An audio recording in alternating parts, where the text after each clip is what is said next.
যে ভয়াবহ বন্যা নেমে এসেছে তাতে আজকে আমাদের প্রায় 15টি জেলা মানুষ ভয়াবহ এক দুর্যোগের মধ্যে পড়েছে। আমরা জানি এর মধ্যে অনেকেই নিহত হয়েছেন, লক্ষ লক্ষ মানুষ বানভাসী হয়েছে এবং খাদ্যাভাব অসুস্থতা শুরু হয়ে গেছে। আসার কথা এই যে বাংলাদেশের মানুষ সবসময় দুর্যোগে মাথা তুলে দেওয়া, প্রাকৃতিক দুর্যোগে আজকে সমস্ত মানুষ ঐক্যবদ্ধ হয়ে নেমে এসেছে এবং তারা ত্রাণ জোগাড় করছেন, ছুটে যাচ্ছে দুর্গত এলাকায়।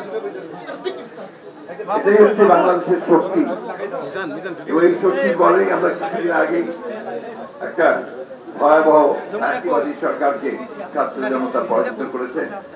আমরা এটাও বিশ্বাস করি যে আজকে এই ছাত্র জনতার ঐক্য দিয়েই বাংলাদেশ এই দুর্যোগকে মোকাবেলা করে জয়ী হবে।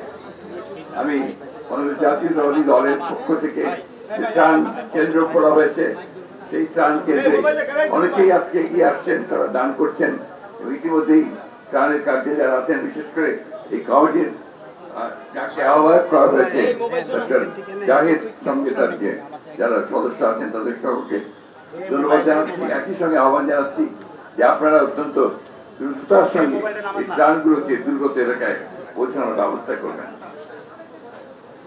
আশা করি আমরা কাটিয়ে উঠতে সক্ষম হব। আমাদের চেয়ারম্যান জেনারেল তারেক রহমানের নির্দেশে আমরা অতি দ্রুত এই কাজকে সম্পাদন করতে সক্ষম হব।